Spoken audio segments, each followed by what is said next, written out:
Hi, my name is Brittany Rose, and welcome to Build with Brittany, and a special coffee and construction edition powered by women in real estate. And today I'm so excited to have Krista joining me. Long time, yeah, I've known you since I moved to Houston now, so several years, and to watch her as the youngest land bank president and the largest land bank in the country, Correct. to have you lead that, especially as a woman, is so exciting.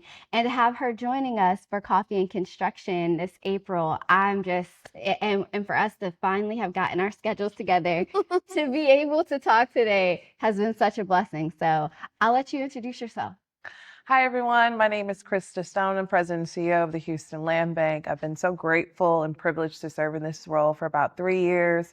My background is in architecture and community development. Went to the best HBCU this side of the Mississippi, Prairie View A&M, bachelor's and master's in architecture and second master's in community development. I've been serving in community development for, Lord, almost 20 years at this point in different capacities. I know I only look 22. But I was like, no, for real. I was baby, like, I that's a can pull lot out of the receipt book. Listen, you drink water and you mind your business. That part is so essential. I'm sorry, I derailed your introduction. Keep No, it's going. all good. So I'm originally from California, from the Bay Area to be exact, and my grandfather was actually in real estate development, specifically in affordable housing and helping to create opportunities for my family and families in the Bay Area, and then came to PV and really just learned about the importance and the history of legacy and, being on a former slave plantation and just Mhm. understanding the power of the land and how you just really need to honor those stories and people that tilled the properties and just really how that really helped to transform my mindset of how I choose to show up.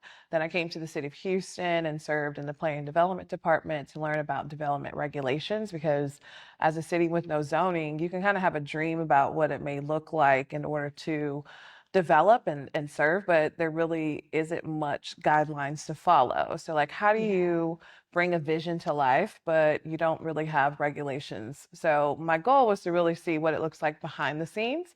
And that's when I really started to learn more about Houston and the neighborhoods and Third Ward and more specifically about the highways and some of the Mm. systemic practices that took place in Black and brown neighborhoods. Started to build relationships with different neighborhood leaders, and then moved to the mayor's office after I really started to serve with an initiative called Complete Communities. So I used to be assigned a neighborhood planner over Acres Home. Once again, just got really entrenched on, Acres Home being the largest unincorporated community in the South at one point before it was annexed by the city of Houston. They had no infrastructure, no roads. It was called Acres Home because they were literally given acreage by the the homestead because they weren't able to live in the city of Houston at that time. And just understanding the pride and the history and just really started to entrench myself in the empathy needed in real estate. Moved to the mayor's office to oversee all of the 10 complete communities. So that was near Northside, Second Ward, Third Ward, Gulfton, Cashmere Gardens, Sunnyside, and really just started to entrench myself of what it meant to serve, how to show up, and how really just my voice can help impact public policy. So I volunteered to be a part of the Houston Land Bank as a board member because there was a seat for a city representative. So I was the first ex officio director, which basically meant that I represented the mayor and the mayor's office and really just helped to connect the dots. And then when my predecessor decided to move on to her next chapter, then I just applied and really just shared my vision, and the board of directors said, yeah. So, you know, So 20-ish years I had in two no minutes. idea. Like that is a really extensive history, and I feel like it gives you a really unique perspective on not only what it takes to transform communities, but really like the history of the city, the history of the people, and how we got here. Mhm. You mentioned something in your introduction about not having a lot of zoning regulations. Like I come from the DC area where that's very prevalent. And when I initially got to Houston, that it was a thing that I did not like about Houston, but I now recognize how important it is for complete economic development in a space, in a neighborhood. What does that vision look like for you and for the Houston Land Bank when there is no zoning? And how do you navigate that? So I'll say, zoning isn't a catch-all solution, right? Zoning ultimately can kind of be a double-edged sword. On one hand, you can help, quote unquote, protect neighborhoods. Like in Houston, we're an oil and gas city. We were founded off the bayou and the trades of the railroads and just the different components of how industry came here. And that remnants of the industry is what has caused a lot of environmental contamination in some of these neighborhoods.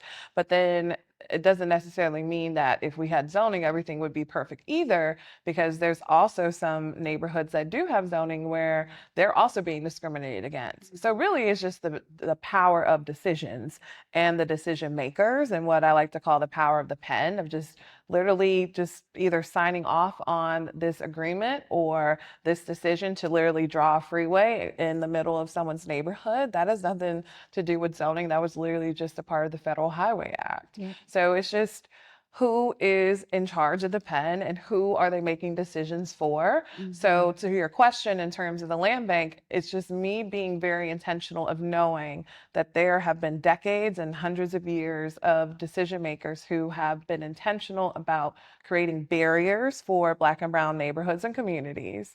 And I've committed myself in order to use my power even beyond this role, because I've always been this way. I've always said and spoken in this manner of just whatever I'm able to influence, to make sure that I am intentional about creating a decision for someone way beyond me, past Mhm. me, even if they never know my name or never see my face. And how am I able to influence in this position of power, because we own land and this Yeah. asset that will forever be here, but how am I leaving a footprint of how we design our guidelines by, for example, including a neighborhood advisory council in that? That was one of the first Mhm. actions that I made. We also revised the guidelines to make sure that there's some ADA accessibility, not full blown ADA in terms of all the different components, but just at the very least, making sure that the width of the door can fit a wheelchair, right? That's not going to be a major lift for a builder to change from Right. 2.5 to 3 feet. Right. So there's certain components of empathy that you can incorporate if you're able to think beyond yourself and Mhm. beyond just your pocket of the profit. How are you able to look at the people that you're influencing and once again making decisions for? That okay, that's a perfect segue because coffee and construction is all about um uplifting the next set of developers into this space or and builders into this space and helping them not only become successful in their trade but also giving them the tools to be able to look beyond themselves Mhm. and build and develop with community in mind. How do how do individuals work in tandem, or what does the public private partnership look like so that because you all don't build houses, Correct. I'm right? not a builder or a developer, and I don't Exactly. necessarily want to be either. Lord knows it's a special calling. But how does that work? Because and does it work the same way here as it works like in other cities and municipalities? And if not, what's unique to Houston? So I'll first explain what a land bank is, which I think is important. But then I'll also just be transparent in saying that this time right now is a time that we have to adapt and be innovative, because it's clear and very prevalent in terms of DEI being attacked, initiatives to build more Black and brown builders being attacked. So how do we create a strategy and an alignment of the partners that we do have and the power that we do have, even though we may have some limited resources? But a land bank is basically a government tool in order to accelerate the disposition and the development of land. Specifically, most of them were created in order to address tax delinquent properties and the foreclosed, struck off list, and just those properties that are vacant and abandoned, dilapidated, sometimes contaminated. That's kind of the asterisk for Houston that we've expanded into. And how can you move faster than the traditional government structure. Because mostly government has to go through all these different procurement steps, which is basically just an application, a posting, and all these kind of check boxes and checks and balances in order to spend government money. But that can take up to 2 years. Mm. So being a government nonprofit means that I can partner with the city of Houston, who created us, in order to move faster than the traditional streamlined system of what was taking place. Historically, the land bank started off as a city of Houston program called LAURA, which was the Land Assemblage Redevelopment Authority. They would go and acquire these tax delinquent properties, sell them to builders for $1, and then, they're supposed to build an affordable home to an income eligible home buyer. But what happened is although it was well intended, they had thousands of property and very little staff and oversight in order to execute it, because there's a lot of work that goes into this, right?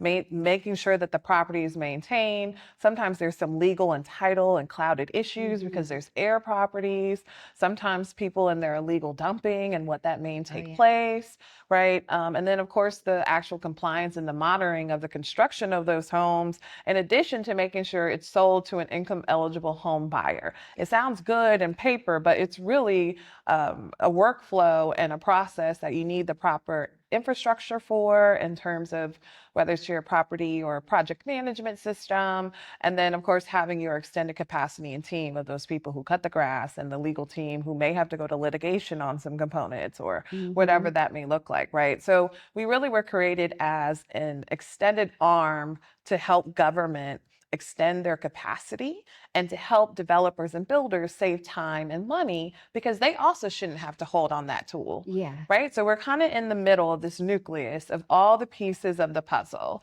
And in Houston, at least in terms of the Houston Land Bank, we've also expanded that bubble to include other pieces, like incorporating our own floor plans that are going to be pre-permitted, and they're also going to be energy efficient, of just making sure that we're not just building a home, but we're building a smarter home. Right. So we have some fortified systems, and then we're also going to provide the trainings to builders so they know how to build that, not just for our properties, but for all properties in Houston as well. So I try to make sure that we're trying to connect as many dots and strategies as we can, because I don't believe in just a one-off solution or just like, a one and done. I want to try to solve as many problems as I possibly can, but it really Absolutely. requires collaboration.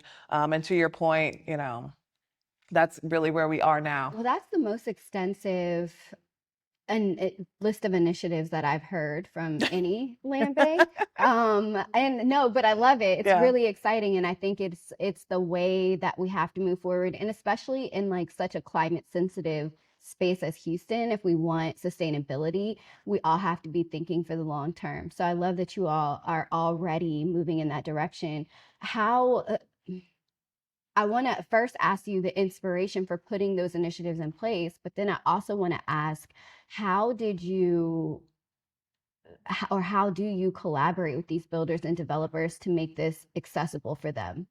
Yeah, so, I said a little bit about my background being in architecture, but I don't consider myself an architect in terms of like designing buildings anymore. I'd rather just hire someone for that.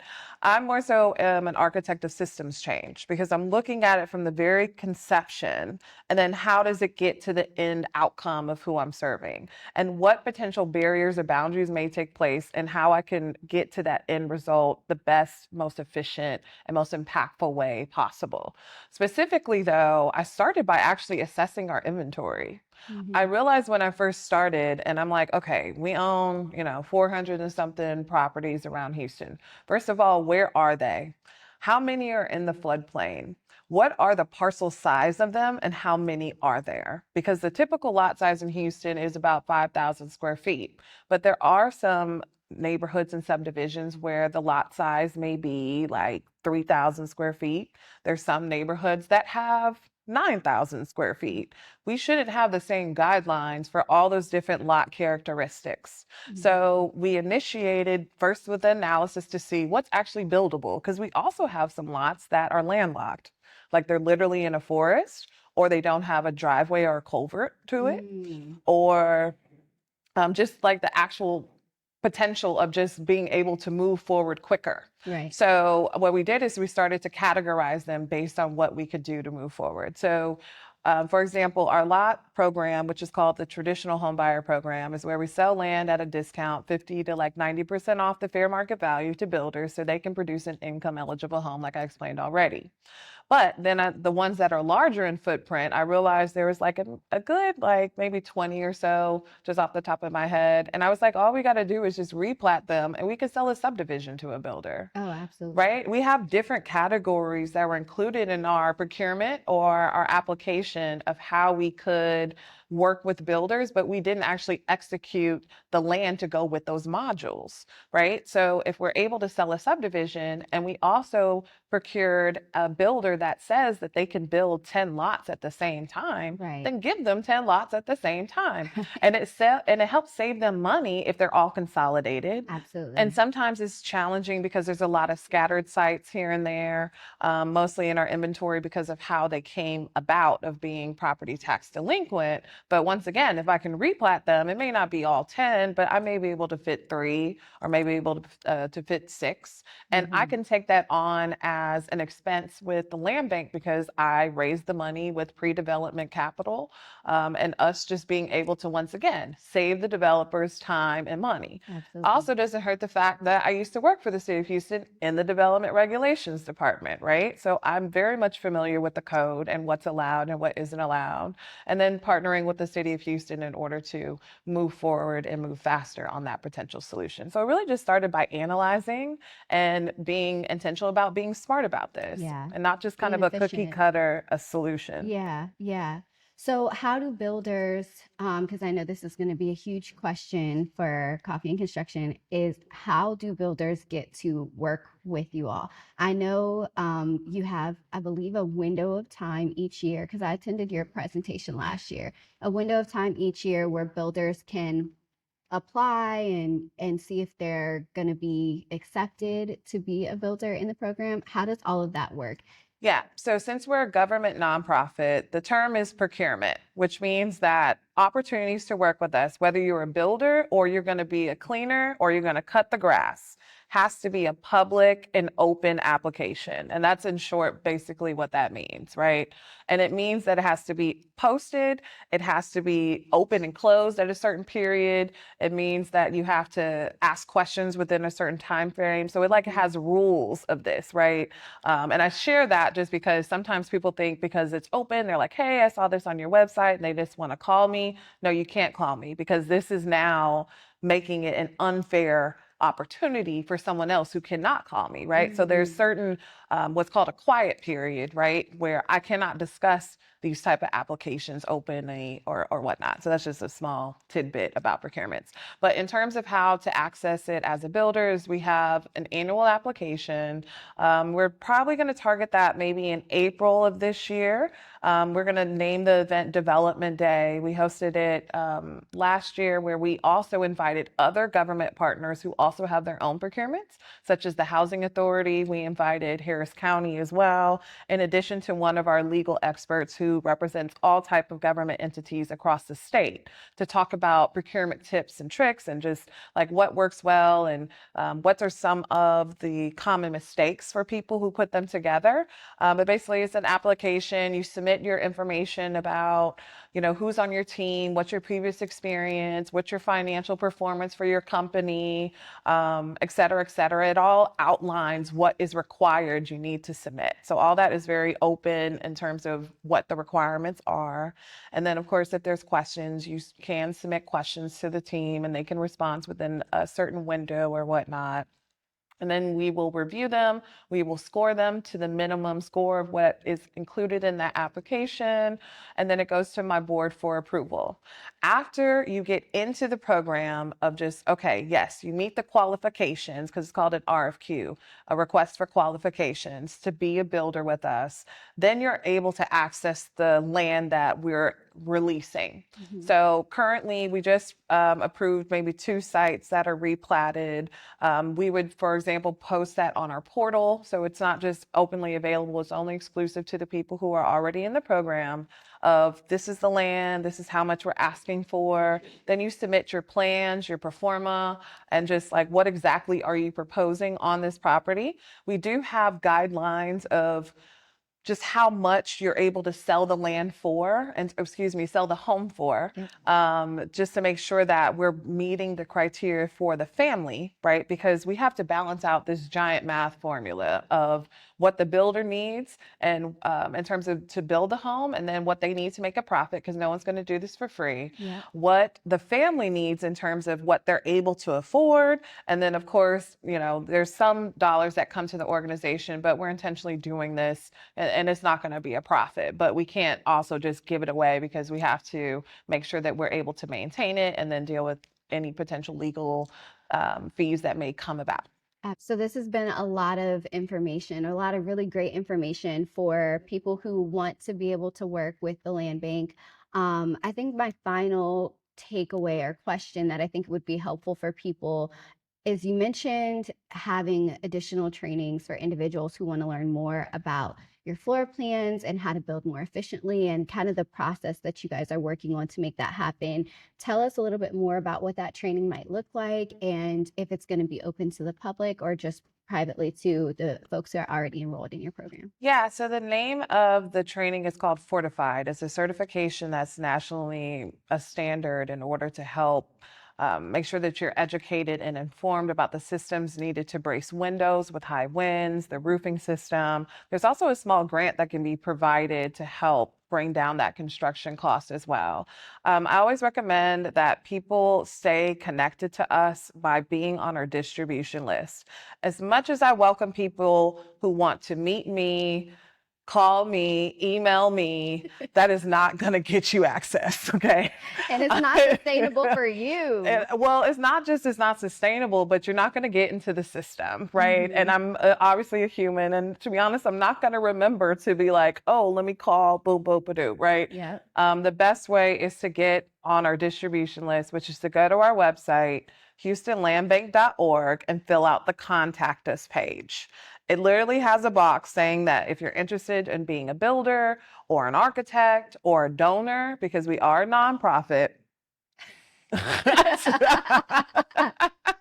we are a 501c3, then that is the way in order to get access to more information, because that's just one of many things that's coming down the pipeline. We recently, like literally today, just released our annual report, which gives a high level overview of that initiative, which is called the Finding Home Initiative.